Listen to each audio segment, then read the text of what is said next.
Hey guys, welcome to Coffee Combos. Hey Lindsie. Hey Kail, how are you? I'm tired.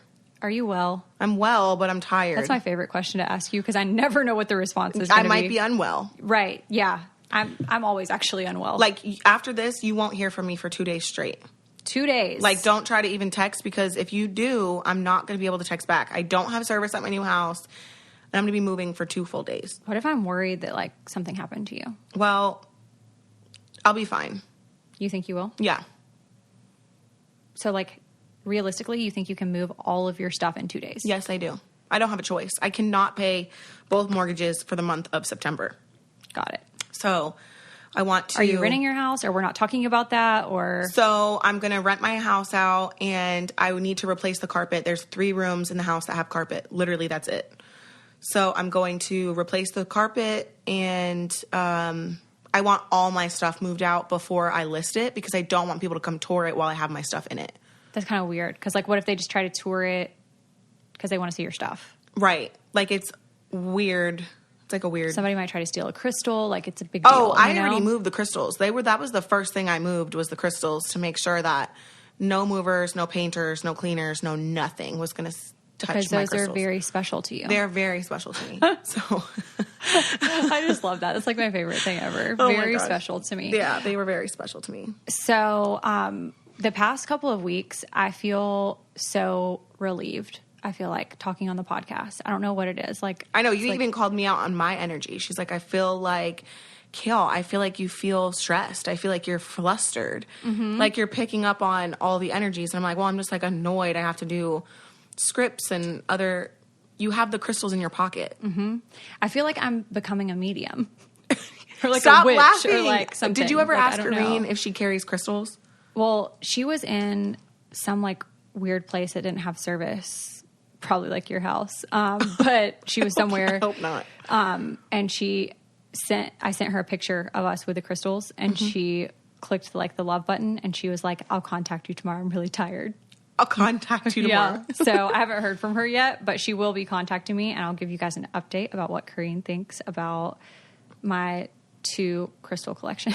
Your pair. My starter set. Your starter.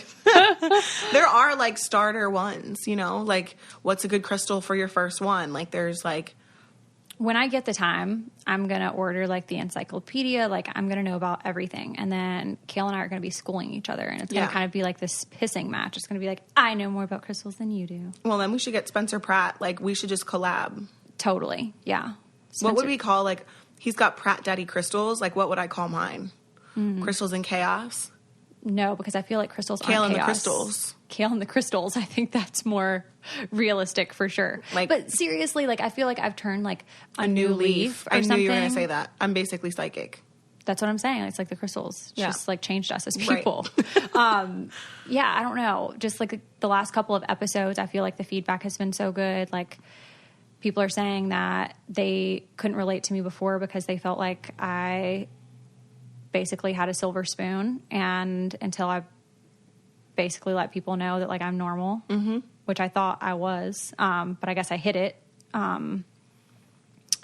Maybe I wasn't as open. I feel like you're really open. Like you're...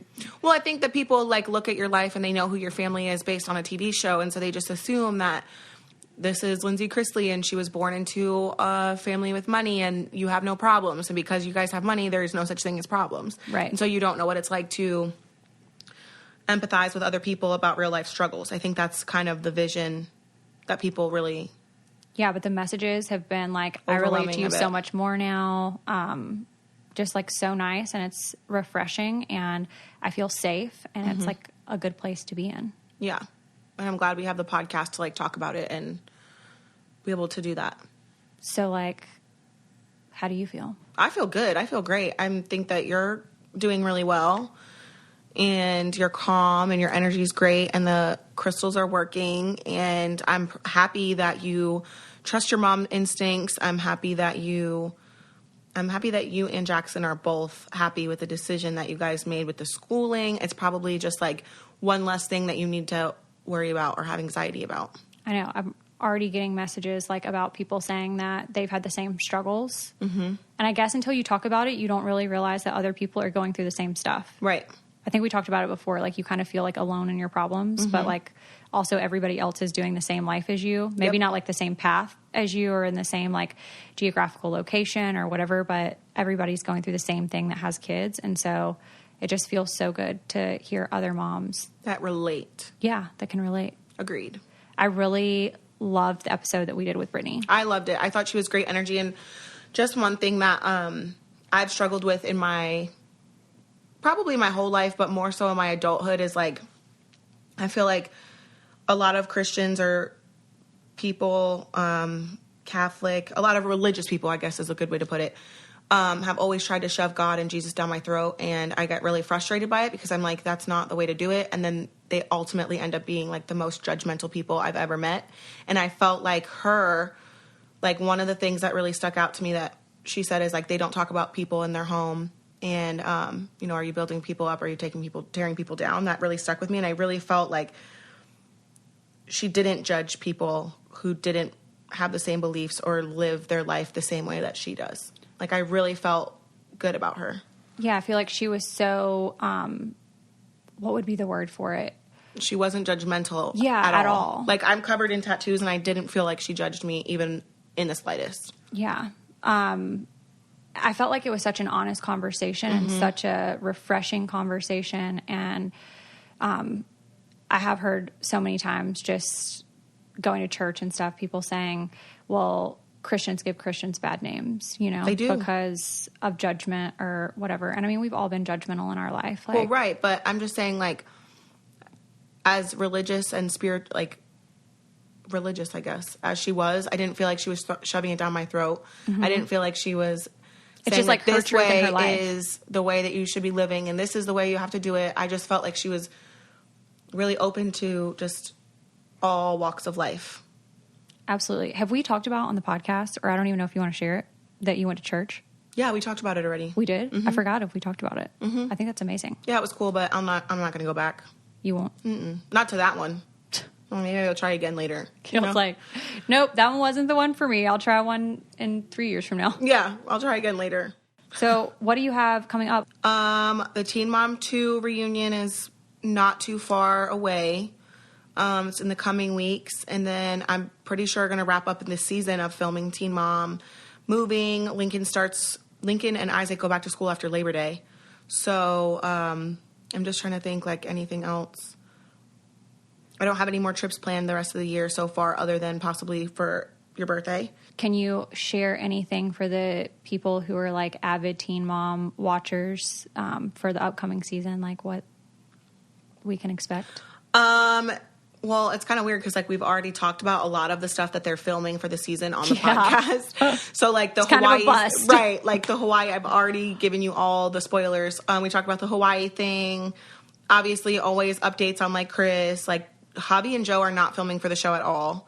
That is a new revelation. Can we talk about that for a second? Because I didn't even know about that, and I'm talking to you every day. They've pretty much been done with like full scenes. Like they'll allow them to film like the kids getting dropped off or dropping the kids off. But as far as like actual scenes, they're not doing it anymore. Is there like any specific reason behind it or different reasons or? I mean, they both are, Javi owns his gym and has like his own, you know what I mean? Like he's in the spotlight on his own in the highest way possible at his gym. So he's kind of getting all the attention he needs. And then, oh, wow, Kail. And then Joe and V have like their real estate stuff going on. And I think they just don't, and I'm just taking a guess here. I don't really know. Don't really need to be on the show and probably don't really want to be associated with it in that way anymore because they are moving on with their careers and like doing professional things that they don't really need to be on Teen Mom for. And that's, like I said, that's just my guess. But, so you think they won't be like on the reunions? Like, will it be harder? Oh, I know they're not going to be on the reunions. Will it be harder to like tell your story without them participating, you think? Yes and no, because like I said, I am taking full accountability for the Hawaii thing, but I'm sure the viewers would have wanted to see Joe's perspective. And as much as that sucks for me, I don't know. Well, it's almost a disadvantage for him too. I'm just playing devil's advocate. Right, of course, because now he can't tell his side. It's one-sided. But I feel like I've literally told both sides. Yeah, you have.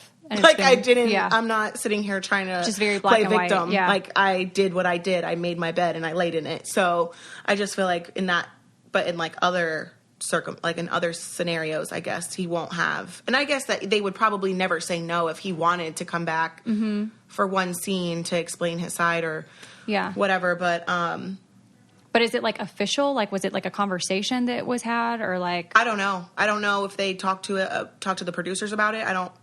All I know is like when they're like, hey, we're coming to town, I'm pretty sure they just say no. Like they're not going to film the scenes. Okay. Like, which is they're not the first dads to say no because Corey and Jeremy hardly ever film. Mm-hmm. But I feel like they hardly ever filmed from like the jump. I mean, like they were in it, but I don't feel like as much as Javi for sure. Because I think they started saying no sooner. Mm-hmm. So I think it'll be a little bit different. I mean, it was nice for Joe and Javi to get where they need to be, and then they kind of just like cut the cord, you know? And then who else? Adam doesn't film. Who else is on the show? Brianna's baby dad doesn't film. Lewis. Mm-hmm. And then I don't really know Jade's situation, but yeah, I mean, this isn't the first time. I did see where Jade said that, was she married or was that her boyfriend?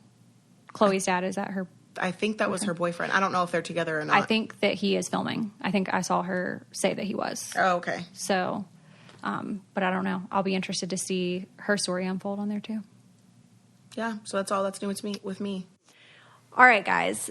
It's the end of a long day, and the last thing you want to do is figure out what you're going to cook for dinner, and that's where DoorDash comes into play. Restaurant quality food with a living room dress code. DoorDash connects you to your favorite restaurants in your city, and ordering is so easy. So you open the DoorDash app, choose what you want to eat, and your food will be delivered to you wherever you are.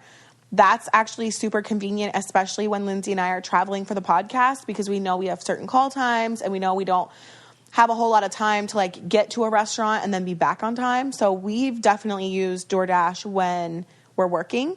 But also I just moved, like you guys know, and while I'm unpacking and trying to get my pantry in order and I don't necessarily have all my pots and pans here yet, it made it super convenient because I have DoorDash and I know that the restaurants are nearby and it's just super quick. We're professional DoorDashers. Honestly. As a busy mom, being able to order a meal for my family on days where I feel like I don't have enough time, it's quick, easy, and incredibly helpful. So there are over 340,000 restaurants in 3,300 cities. So the odds are that you won't have a problem finding the right restaurant for your cravings. Don't worry about dinner. Let dinner come to you with DoorDash. Right now, our listeners get $5 off their first order of $15 or more when you download DoorDash and enter our promo code COFFEE. That's $5 off of your first order when you download the DoorDash app from the App Store and enter promo code COFFEE. Don't forget, that's promo code COFFEE for $5 off your first order from DoorDash. Switching gears just a little bit, we have received tons of messages just over like time. We've talked about surrogacy a couple times. It's come up, but never really talked about it like in depth. Because, with someone who's been a surrogate. Yeah. And I feel like the interest just grew like over time, seeing you guys send us messages. It's come over email, direct message, in the comments and stuff like that. So we decided it would be a good idea because we were interested, and obviously you guys would probably be interested too, since you're asking questions, to bring on a surrogate. So actually she reached out to us after we talked about surrogacy, and she was like, if you ever want, to have a surrogate, come on. I would love to be able to, like give my perspective, from my side. So I also did an ask questions. I don't even know if that's what it's called, but like the thing in Instagram. And we had some very interesting questions that I also would like answers to. So just going to give you guys a little bit of background before we bring her on. Her name is Kelly Murphy, and she is a married mother of two. She's a stay-at-home mom since her son was born, and she went to school for phlebotomy, and then she realized that she had a fear of needles. So that's something that's interesting about her. She volunteers a couple of times a week at her kids' school, and surrogacy came into her life when she was watching an episode of Oprah. So she had 2 textbook pregnancies, and she knew at that point that she wanted to do it, and she knew that like that was her calling. So I don't want to give too much more information because I want her to be Well, how many times was she a surrogate? All I know is just like multiple times. So I don't know if that's like twice or like 3 times. Well, I've talked about it before. I know one person who was a surrogate 3 times, and I know someone who was a surrogate or who tried to become a surrogate, but it never worked. Happened. Mm-mm. Like she was on the hormones every single day. Oh. She was doing it, and she miscarried, I think, both times she tried.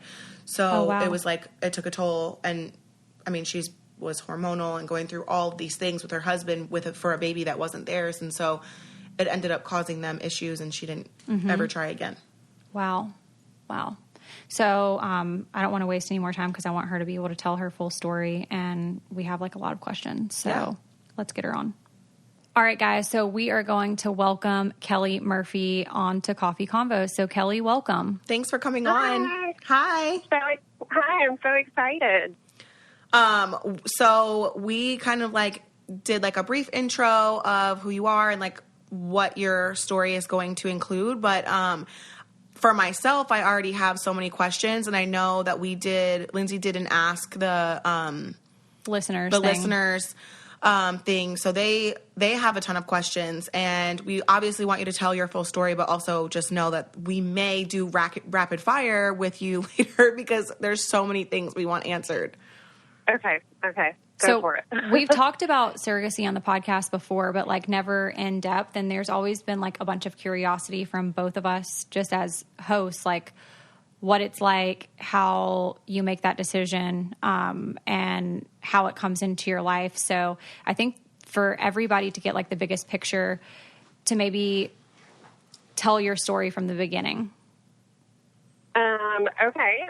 So when about 6 months after I had my second child, I was watching Oprah when she was cool, and there was a lady on there that was a surrogate, and I thought, like, I've had 2 very normal pregnancies.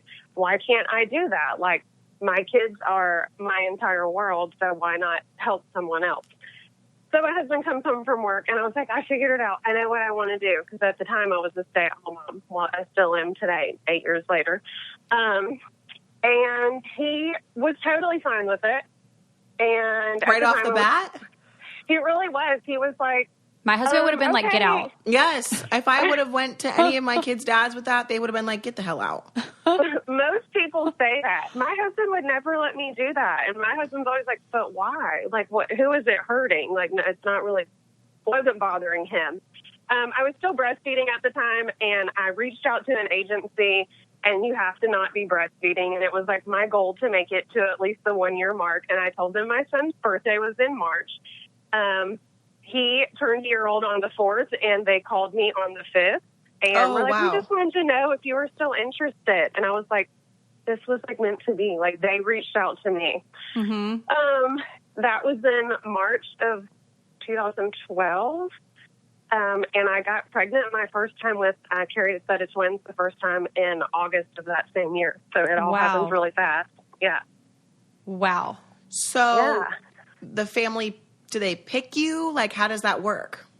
Okay, so you get their profile first, and it was almost like, I'll say like a dating profile. It has like pictures of them, and they had to write something about each other, like from their point of view, what they like to do for fun.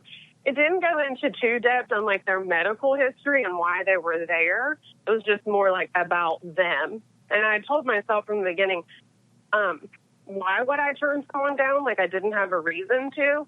Mm-hmm. But they were like, it just seemed perfect. Like, they were perfect.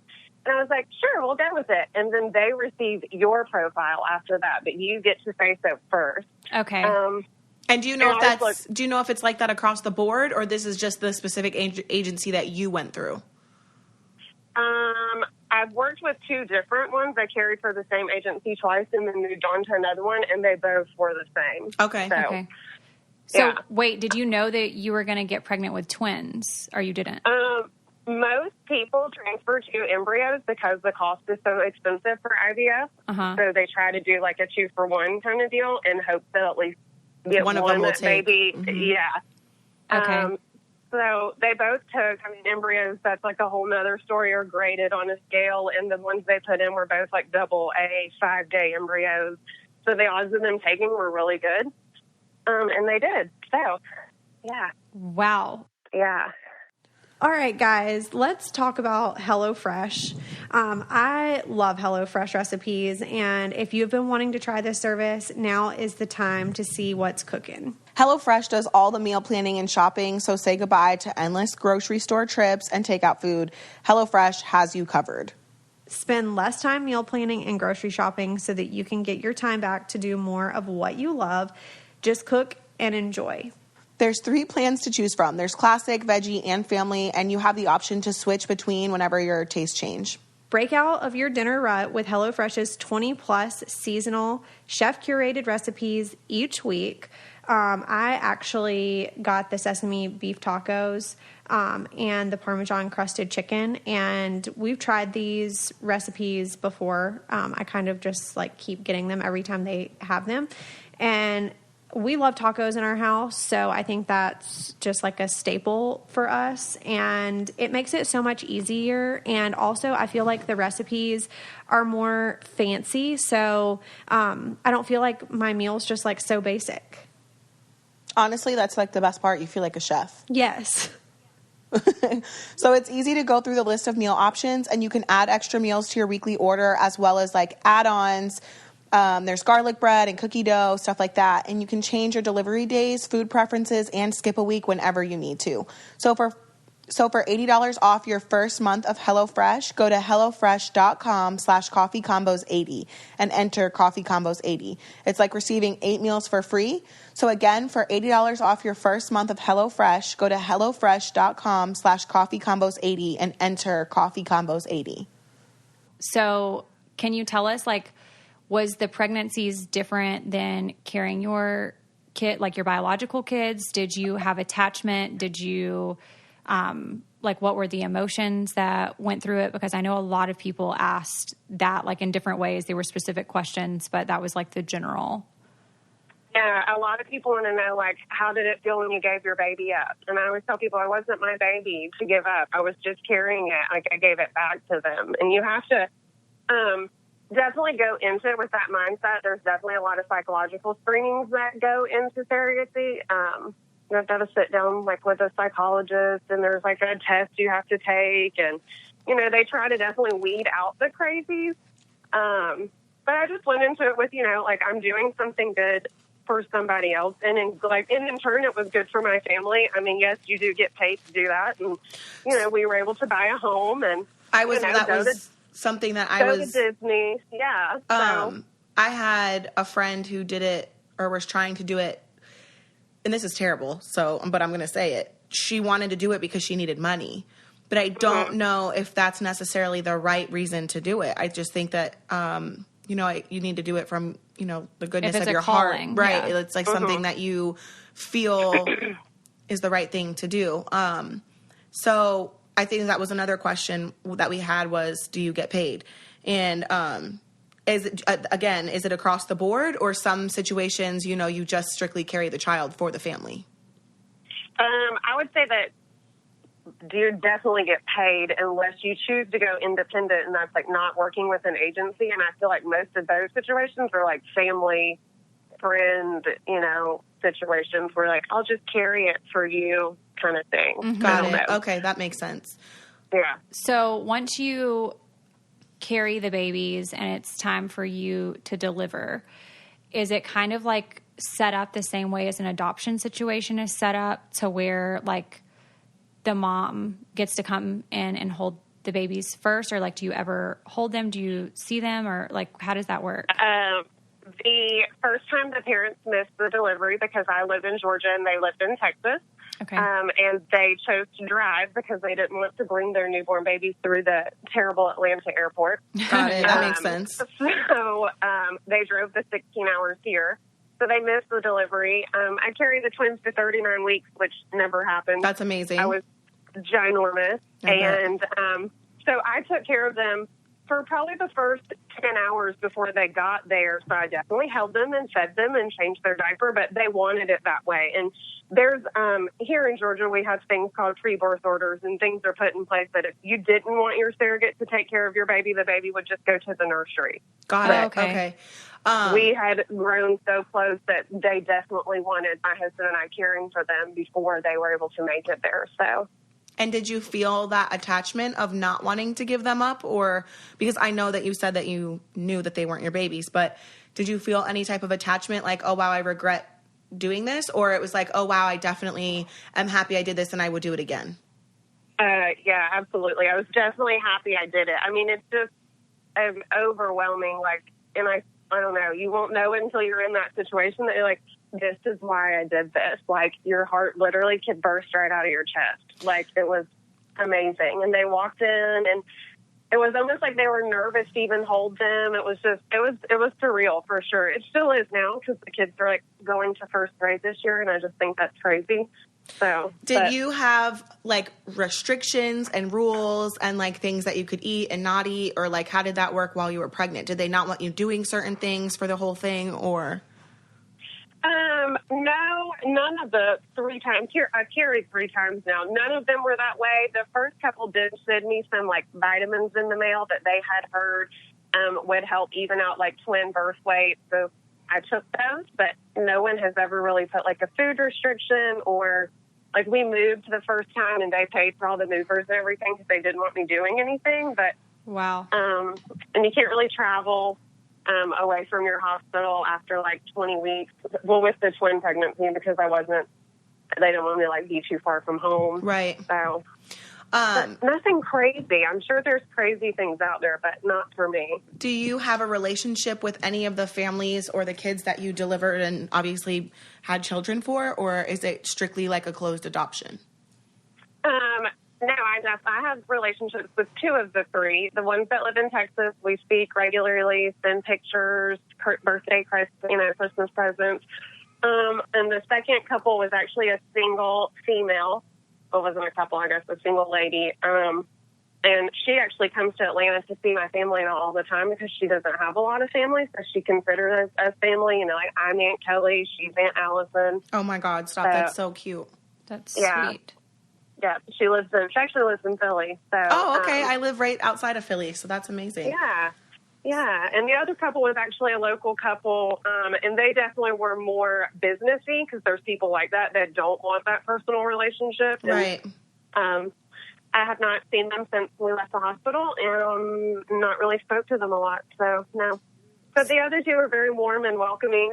I pumped breast milk and shipped all 3 times, so that keeps the door open at least for a little while. But the first 2 were very family, you know, like we definitely consider them family. Wow. So you get like pictures of the kids and stuff like that? Oh, yeah. Mm-hmm. Wow. That is amazing. So I think there's something that all of us can agree on, that nurses, doctors, dentists, and people who work in medicine and healthcare are pretty awesome. And all of us can think of a time where a medical professional helped us or a family member. What these amazing people do every day is more than just a job, and what they wear is more than a uniform. Shouldn't they wear scrubs that help them feel good and perform their best? We sure think so. Every set of figs is antimicrobial and protects from germs and bacteria. It's so soft, it's moisture wicking, and features 4-way stretch. Every time you shop with Figs, they give scrubs to healthcare providers in need around the world through their Threads for Threads initiative. I actually got Figs for my friend who was in the healthcare profession, and she loved them. She thought they were so great, and everyone asked where she got them. So Figs is by far the way to go. I actually have the same story. My mom is in the healthcare industry as well, and she said that people asked her when she was wearing her scrubs where she got them. So obviously they're head turners. Yes. So I think anybody who is in the healthcare profession should try a pair of Figs, and I love the fact of their give back program. So Figs gift cards are also available if you want to gift them to somebody. The next time your doctor, nurse, dentist, dermatologist, or pediatrician saves the day, tell them thank you by sending them a pair of Figs. So whether you're one of the awesome humans that works in healthcare or someone who wants to say thanks for these deserving folks, Figs is going to make it easy by providing you with 15% off of your first purchase by using our code COFFEE. Get ready to love your scrubs. Head to wearfigs.com, that's WEARFIGS.com, and enter our code COFFEE at checkout. So do you feel like a bond with them because you carried them, or was there just like not a maternal bond, or it was something that you had mentally like gone into it with a specific mindset that, you know, I'm doing this as a gift, you know, like for somebody that, you know, can't carry, or, you know, whatever the situation may be? Yeah, I think I definitely went into it from the get-go with that mentality, is that, like, they're not mine. I love them and I love doing this. I think the bond is more with the parent. Like, I'm a parent now and you're a parent and I helped you get there kind of thing. You know, and I know they feel the same way. Like, they feel like, you know, they can't thank you enough. Like, they wouldn't have this if it wasn't for you. So it's not as much with the bond isn't with the child as it is with the parent. Did you ever, out of any, obviously you did, but with any of the pregnancies, when people would like see you in public or like your friends and family, did you ever have a hard time explaining to them what you were doing? Or like, did anyone ever disagree with what you were doing and you kind of feel like the only, like, while you were telling your story, I guess what I was picturing is like you're at Target and you're pregnant and people are always like, when are you due? Like they ask you 101 questions and you're like, oh, this isn't my baby. You know what I mean? Yeah. You have to like feel those when they come. Like, I don't know, some people, you can just, I feel like you like my radar. Maybe you can tell when someone's going to get it and they're not, because surrogacy is definitely coming around more. But when I started in 2012, it wasn't that big of a thing or as known. So if I thought maybe they might get what I was telling them, then like, sure, I'd be like, oh, they're actually not mine. I'm actually carrying them for another couple. And that would open a whole nother can of worms. But I don't know. I kind of feel those when they come, like, if I think they're going to get it. And if not, I'll just say, oh, it's a girl. I'm doing May. You know, Right, leave yeah. it at that. Right. Yeah. And then were any of your family members like completely against what you were doing? No, not at all. My mom is still slightly confused on the, like, but they're like your babies because they were in your body. And I'm like, no. Brother, they weren't. Like, they weren't my eggs. And she's like, but the umbilical cord? I'm like, we shared blood for 9 months and that's it. Like, right. So, I don't know. Well, so But no one was against it. No, I think they were all happy for me. So tell us, like, what it was like after your husband's agreed to this, you know, and you decide that this is what you're going to do and this is your calling. Was he fully supportive, like, through the whole thing? Like, once the babies were born, like, yeah, how did I mean, he I feel? guess, like, it's one thing as an idea, right? Like, but when it actually happens, that's like a completely different, like, oh, wow, this is actually happening. I mean, he traveled with me every time that I went, like, out of state for the embryo transfers and the medical screenings. Like, you have to go to their clinic of choice. I've been to Texas and I've been to LA several times. He never, like, once batted an eye. And then, like, after the babies were born, I mean, I needed help. I had ended up in a C-section because of the twins. And he never once, like, looked at me and thought, like, why are we doing this? Or what were you thinking? No, That's amazing. not at all. I love that.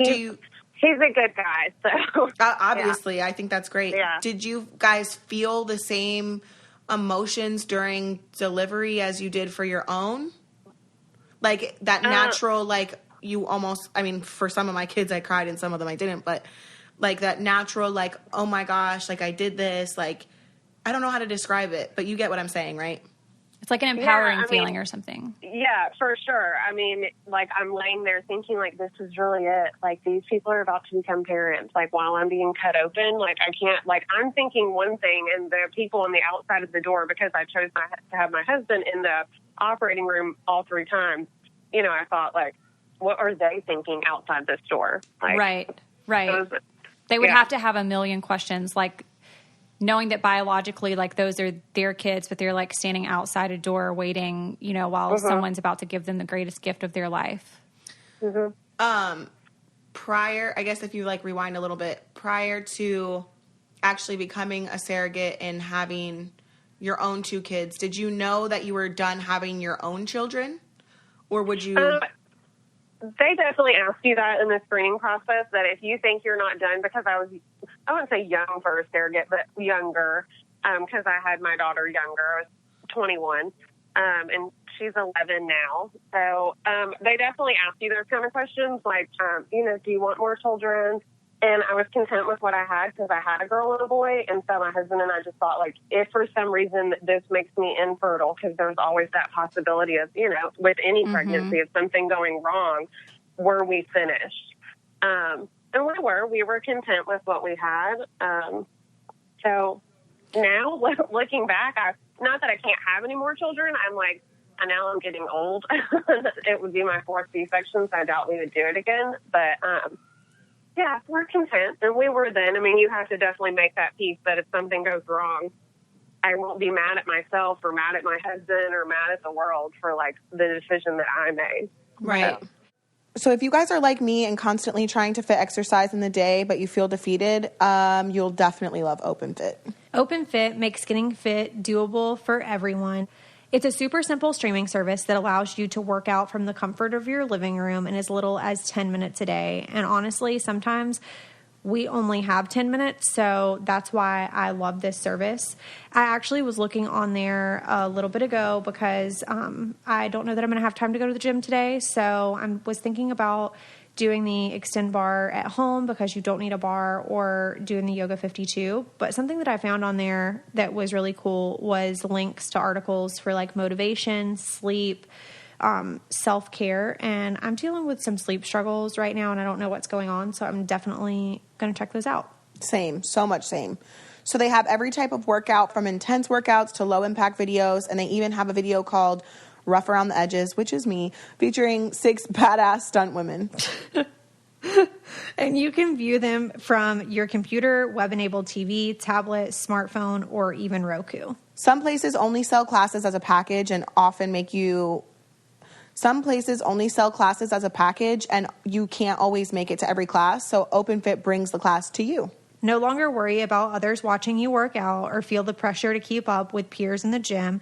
Openfit is great for all fitness levels. Openfit has definitely changed the way that we work out, and texting our code COFFEE to 303030, you can join us on a fitness journey personalized just for you. Right now, during the Openfit 30-day challenge, our listeners will get a special extended 30-day free trial membership to Openfit when you text COFFEE to 303030.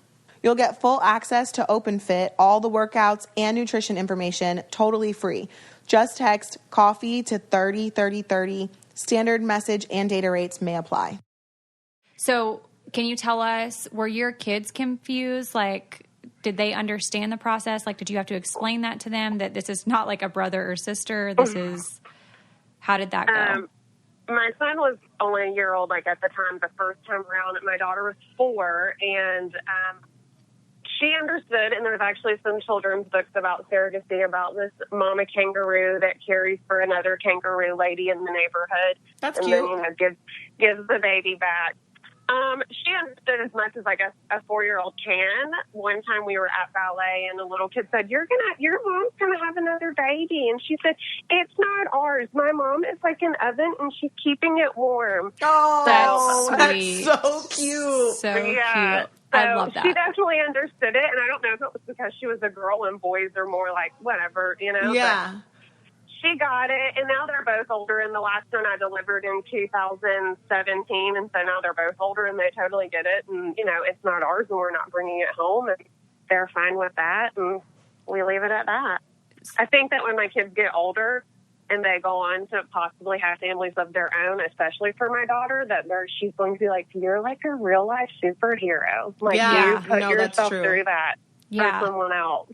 Yeah. For sure. So how many years between Each surrogacy? How would you ask it? How many years were between each surrogacy? So you had the twins first. How many years later did you carry for somebody else? The twins were born in 2013, and 2 years later, I had a singleton boy for the single lady in February of 2015. And then, what year is it now? I don't know. I had the last 19. baby. I don't know. I had the last baby in 2018, so that was a bigger gap. 3 years later, and then I had the last one. So was it a girl, the last one? It was a girl. Mm-hmm. The twins were boy, girl, and then I had a boy and then a girl. Oh, wow. So, yeah. Wow. Can you tell our listeners what the process is like to be a surrogate? Because I was telling Lindsie before we got you on, I had a friend that was trying to do surrogacy, and she was doing the hormone, like I guess they're hormones or injections, whatever, to herself every day. And she miscarried twice. And so at that point, it was just kind of like she was going through the mood swings and all the things from like the hormones and just like the heartbreak, I guess, of not being able to do it. And so for the sake of their marriage and for their self, they didn't actually continue, and she never was able to carry for somebody. But can you talk about the process of what you have to do in order to get pregnant as a surrogate? I mean, there's definitely, the process in the beginning of, your BMI and your psychological standpoint and your pregnancies that you had on your own, because you definitely have to have had carried children of your own to do it. Once you get past that leg of it, you do start the injectables and birth control, and some places do suppositories. And then, once you get to the transfer point, usually most agencies, you agree to do 3 transfers, 18-month time period, if they don't stick after the first or second time. It could definitely be heartbreaking, though, for anybody for it not to work, because you think that, you went into it, knowing you wanted to do it, and your body, it's very science. So it's not just because you can carry kids of your own and get pregnant on your own, it doesn't mean that it's always going to work. There's definitely a method to the madness. Wow. But you didn't, you haven't had any trouble anytime? Not getting pregnant. Those have all worked out. Actually, first transfer every time, which doesn't work usually for a lot of people. Once you go in for the initial transfer and the embryo is put into place, you actually leave the clinic 2 weeks and 5 days pregnant, because the embryo is already created. It's not like when you get pregnant on your own. You go in for a blood test 10 days later. You go in for another blood test a few days after that. They're looking for your levels to be over a certain number to prove that you're pregnant, and then you don't actually have an ultrasound until you're 6 weeks. So there's a lot of waiting and a lot of anxiety that goes into it. And am I still pregnant? I don't feel pregnant. Did it work? Yeah, there's a lot of that goes into it. So, but mine all worked all 3 times. My last pregnancy, I actually went into preterm labor. My water has broken all 5 of the pregnancies that I've carried with my own children and with the surrogacies, and it broke at 33 and a half weeks the last time, which was very scary and caught me off guard. And that had never happened, but I knew that's what it was because my water had broken. I woke my husband up in the middle of the night, and I said, my water broke, and we have to go. So the mom was actually on vacation in Miami. So I had to reach out to my attorney to get someone to come up to the hospital. But she was only in the NICU for about a week and a half, and she's perfect and fine and healthy today. I think my body had just given out 5 pregnancies later. It was done.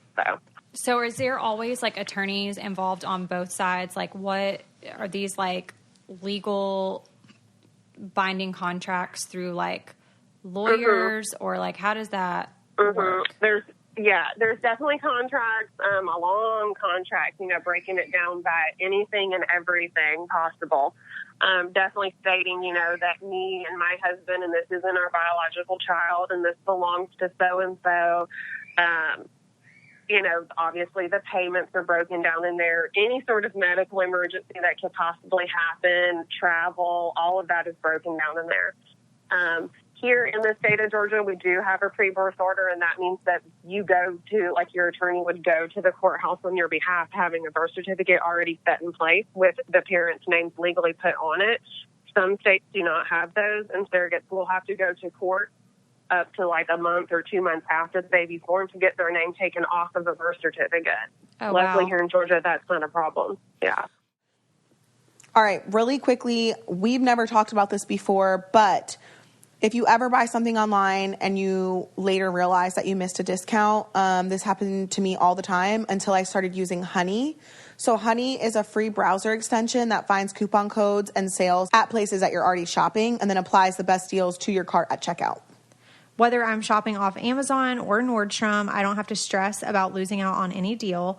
I just shop like normal, and Honey handles the rest. I recently bought items at J.Crew, and I saved over $15. I've been searching for good quality makeup. I need a brush set, and I was shocked to see that the Sephora collection was available to me for $20. So I was able to get this high quality product for a really good deal. Honey has saved its 10 million members an average of $28.61, and there are over 100,000 five-star reviews on the Google Chrome store. Time Magazine calls Honey basically free money, and members have already saved $800 million using this free 2 clicks to install app. Listen, there's really no reason not to use Honey. It's free to use and installs on your computer in just 2 clicks. So shop with confidence. Get Honey for free at joinhoney.com/coffee. That's joinhoney.com/coffee. Honey, the smart shopping assistant that saves you time and money when you're shopping online. I wanted to ask a question that is may or may not be taken offensively, but that's not my intention. In a situation where there is, maybe you don't even know the answer. There is a genetic issue, a medical reason why someone would need to get an abortion, or you can get an elective abortion for a medical reason. Mm-hmm. What happens in that situation if the surrogate doesn't agree with having one, but the parents either want one? You know what I'm saying? Do you get what I'm saying? Yeah, that is literally probably in the initial application process. There are definitely agencies and surrogates and couples or single people that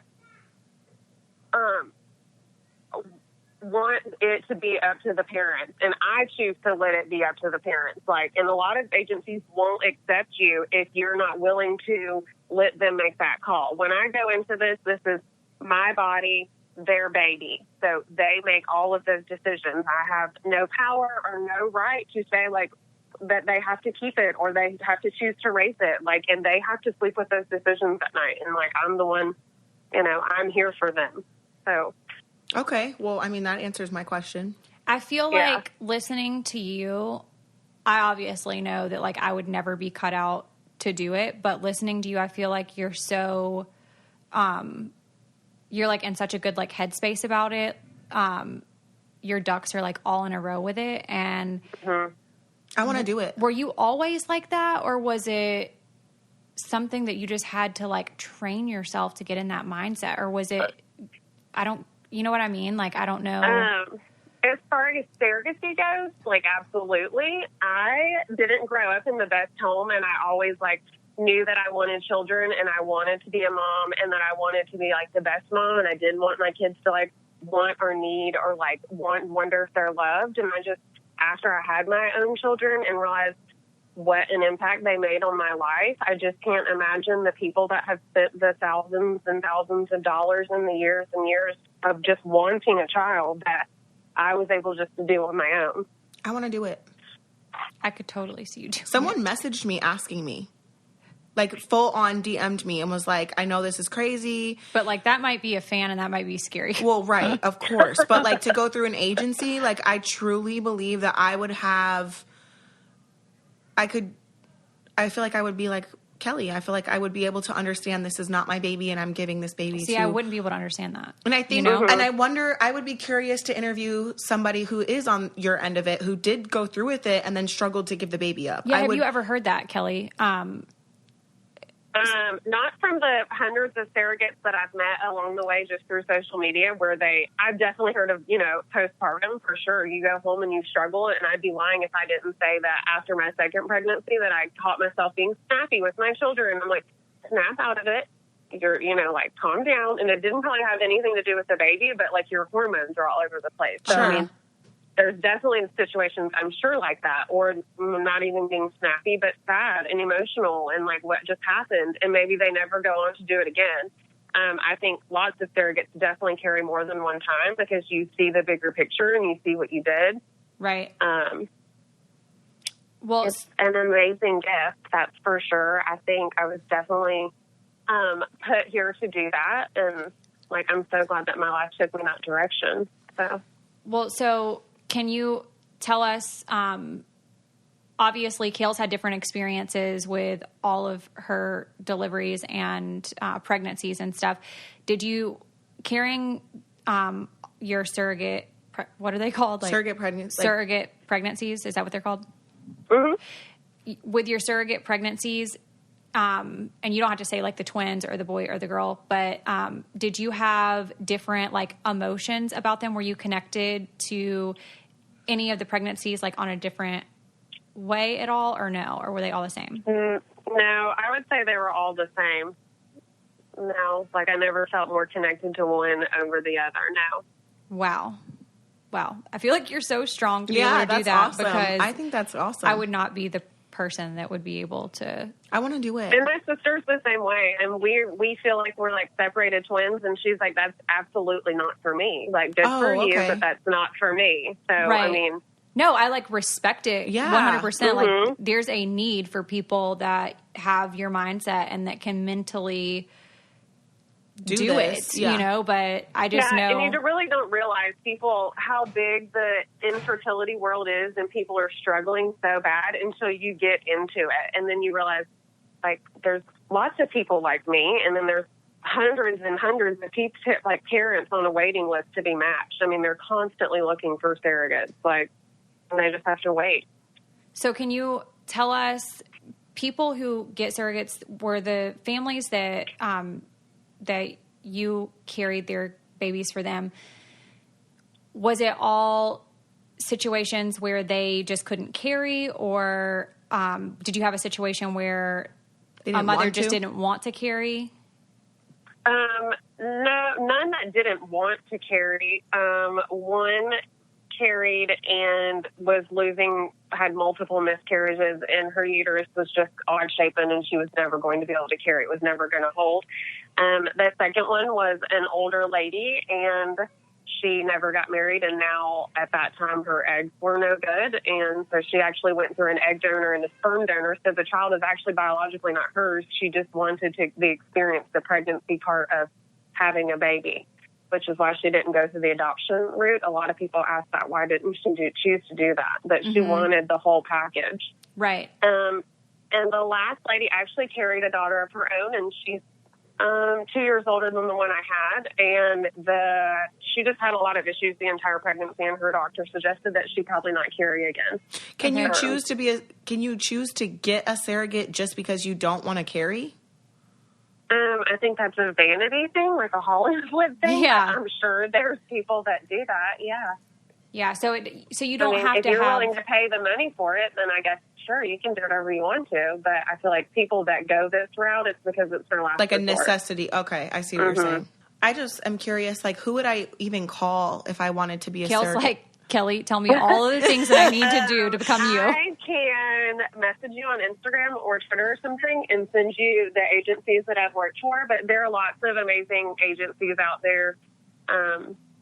But I know lots of them from the Surro world, that's for sure. But I can definitely message you the places that I've carried for. Like what? And there have couples all over the U.S., all over the world. I've never carried internationally because I had that fear of like the language barrier and stuff like that. Sure. And there's definitely not pre-birth orders put into those situations, and those international parents will stay here in the U.S. for almost 8 weeks or more at a time because you have to like go to the consulate and all sorts of things like that. Right.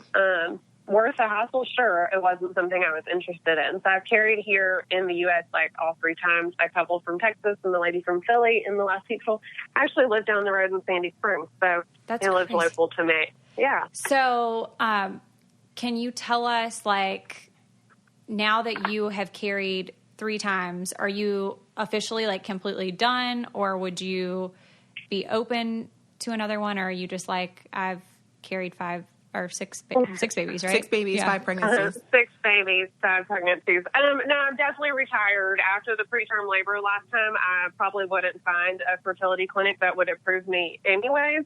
And that was also my 3rd C-section, and that's usually a no-go also. Okay. So, I mean, there's definitely guidelines, so. Wow. Okay. Yeah. I had preterm labor too at 34 weeks. So I definitely get the stresses of that. And that is super stressful. And I could imagine in your situation, it would even be worse because it's not your baby. I felt very out of control and had never had that situation happen before. And if I was going to be honest, the parents were not happy with the situation and not happy with me, but it wasn't anything that I did. And I'm sure that has something to do with why the relationship didn't end well. That's a risk that they had to understand prior to. So, I mean, for them to say that they're not happy with you or the situation, you gave them the greatest gift that they'll ever receive. So I feel like that's a little bit judgmental. And harsh. For sure. Harsh. I mean, I said that. You sought me out. I didn't seek you out. And I was here to help you. And at the end of the day, you have a beautiful, amazing, healthy daughter that you wouldn't have had if it wasn't for me. But that would be so heartbreaking. It's still tough. A year and some months later to swallow. Sometimes I sit around and think about it a lot. So yeah, that's so tough. There's an ugly side to surrogacy, unfortunately, for some people, and I never thought mine would end that way because my first two were so amazing. But yeah, I mean, I'm grateful I did it, and at the end of the day, she wouldn't have her child if it wasn't for me. So, and you know that you did everything that you could to, do something so selfless. And so it's really on them and not on you. Mm-hmm. Do you have friends that you've made, obviously, now that you've been a surrogate, I'm sure that you have a community of women that that have done the same thing for other families. Do you have friends that have horror stories or not really?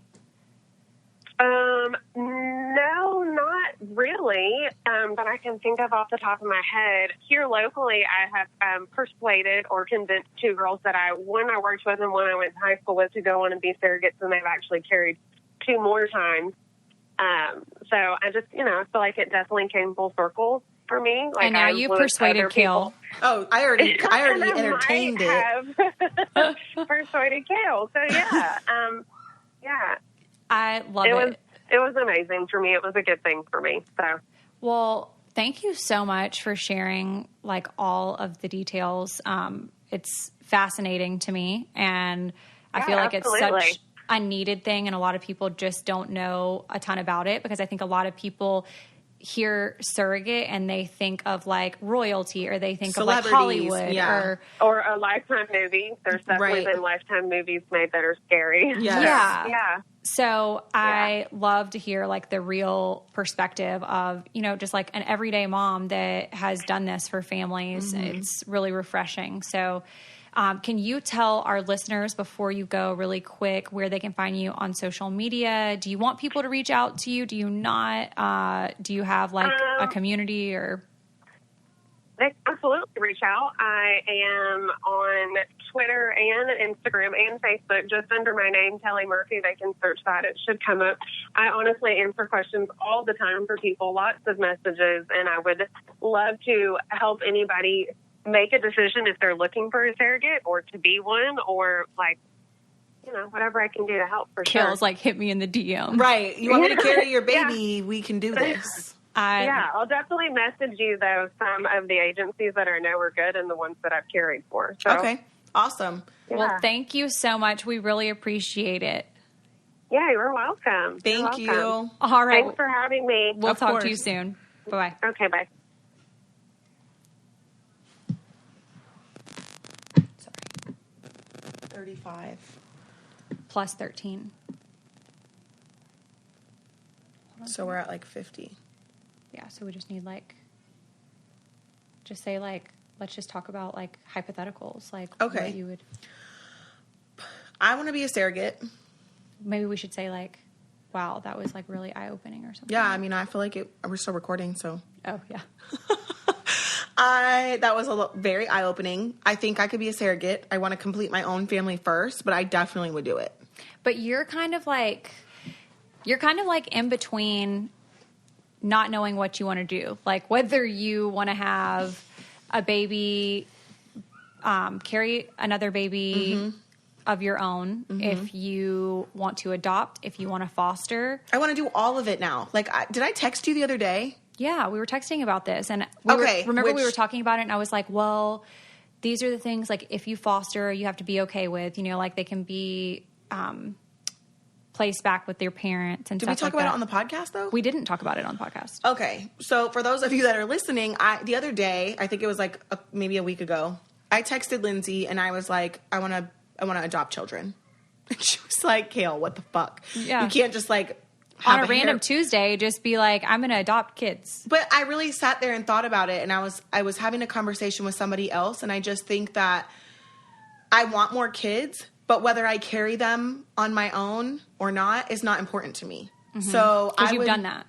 Yeah, I've done it 3 times, and I really could picture myself maybe fostering siblings at that to keep them and then keep them together, and then hopefully the foster would lead to the adoption. Right. And I would love to keep siblings together. And so that was my kind of like my idea with that. And I wouldn't have to go through the pregnancies or anything like that and be hard on my body in that way. And maybe I don't know how true this is. And anyone who's listening, you can message me and tell me I'm wrong, but I would imagine that it's harder to find homes for older kids than it is for babies. I've heard that before. And so, like, toddlers or, like, kids that are about to start kindergarten, you know, I would love to keep siblings together. So that's something that I've entertained. I even went to Chris about it, and I was like, how do you feel about this? And he told me how he felt, and I was just kind of like, it's one of those things where, like, I don't have to make a decision right now, but if someone came, like, I don't even know how I would get involved in something like that. Like, how do I even foster kids? Like, how... You know what I'm saying? And then, like, with the surrogacy thing, I mean, I've definitely said that I would do it in the past. That's definitely something that I've said. But, again, it's like, where do you even start? How do you know if it's the right decision? Like, how do I know? How do you know when you're done having your own children if the option is still there? Right. I don't know the answer to that because I kind of struggle with that. Right. So I can't give you an answer, but maybe somebody who's listening can give us an answer. I'm going to have a truth moment. Okay. I've talked about on the podcast before that I don't know that, like, I could adopt or, like, foster or anything like that. But the real truth is that I have always kind of, like, had a desire or a thought to foster, like, once I knew, like, my family was complete. But because you don't know. Yeah, you don't know. But my concern with fostering is I would love to be able to do that to, like, help a child, you know, because, like, a child that's in need that, like, really needs that in their life and stability and, you know, just, like, to be a good influence and to be a mentor and, like, do all of the things for a kid that obviously is lacking in their life. Right. However, my main concern would be I would grow so attached and then the parents, like, still have their rights and then they can get the child back. And probably go from what you could offer them to what their parents are offering. And then I would feel such a sense of guilt for the rest of my life that I could show a child that they could be loved and stable and have a good home life. Because and not have to want for anything. Yeah, not have to want for anything and then have to go, you know, back into a life that might not be suitable. You know, that would be very difficult, emotionally hard for me. So I just don't know. Like I was saying, I don't think I would be cut out to be a surrogate because I am such, like, an emotional and what were we saying that I was, like, not like a sympathetic, like a empath? No, like I'm like a, like when I give gifts and stuff, like I do it, like, with my heart involved. Like when I do everything, I do it with my heart involved. So I feel like I can't separate, like, the feelings and the, like, logistical side of it and, like, the feeling side of it. Like, okay, this is what makes sense, but my heart is too attached to... I get what you're saying. And then I feel like I would be, like, a lead in, like, a Lifetime movie where, like, I wouldn't give the kid back, you know? Yeah, I can imagine how difficult that would be. I just, like, I don't know. I feel like the older I'm getting to, it's like... I mean, imagine, like, all the kids in foster care, right, and they can't get adopted, or, like, all the families that can't have children at all, but it's too expensive to adopt, but then also their eggs are healthy, but maybe their uterus isn't shaped right, or, like, I don't know, like, there's just so many things that I feel like, I mean, maybe I could do both. Maybe I can be a surrogate and adopt kids, like, I don't know. I just think that whatever you do, the decision has to be, like, you need to look at, like... all Yeah, I know. all the options, weigh all of the options. Think about it. Yeah, I know. Sleep on it. But I just feel like, I don't know. I could definitely see you being a surrogate. My life, I'm happy and I love my 3 kids, but I just don't know that I'm done. Like I say it sometimes in like the heat of the moment, like I'm done having kids. Like yeah, like when your kids like shit his pants, you're like done. I'm no not more changing diapers. one more diaper. Yeah. But also I'm like, how do you? That's like one thing. How do you know when your family is complete? It's weird because some days I'm like, okay, my family is complete at 3. And then some days I wake up and I'm like, I just know in my gut I'm not done. But then I'm like almost 30 and I'm like, I need to start deciding. You need to make a decision. Yeah. But maybe you'll be the one that needs a surrogate. Right, maybe. And then Kail can carry my baby. I'm right here. I'm not far behind you in age, but if you guys are listening and you guys have been a foster parent or you think that you could do it, or if any of your fostering has led to adoptions, let me know because I would love to just like learn more about it from someone who's experienced it versus like the internet. Or if you've been a surrogate or need a surrogate, we would love to hear from you. Not need a surrogate. No, I want to hear from one who needs one because maybe, you know, they've tried. It would be interesting to know like what exactly they're looking for. And how they decided on ultimately using a surrogate versus adoption or fostering. Like, you know, I know that there are people who really want a child from their own DNA. Yes. And then there are people who only adopt kids. You know what I'm saying? So I would love to hear from someone who needs a surrogate and is... Or like experiences, like if you've had a surrogate and and it was not good or it was really good or why you chose to keep the relationship going or not going. Because I've talked about I know somebody who has also carried 3 times, 3 or 4, and she has a relationship with some, and just like Kelly, good relationship, and then one of them is just not open. So we would love to hear from all you guys and write into the Coffee Combos Instagram and let us know your story, and hopefully we can either read it or we can have you on the podcast. Just let us know.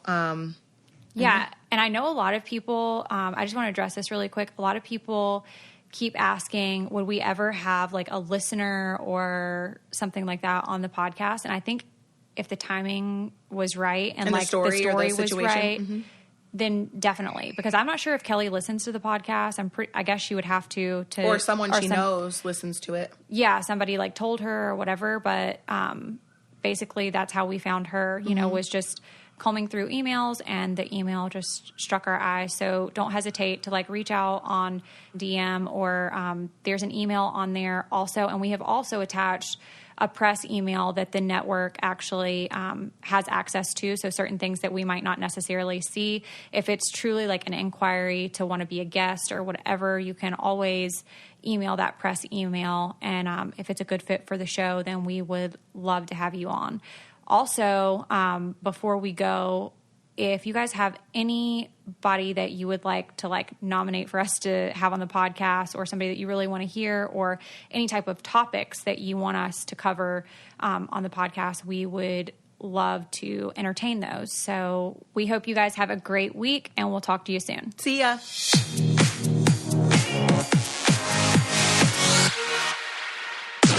This podcast is brought to you by Wave Podcast Network. Check out all of our shows, including the Brain Candy Podcast, I Don't Get It, Coffee Convos, and Let's Talk About It.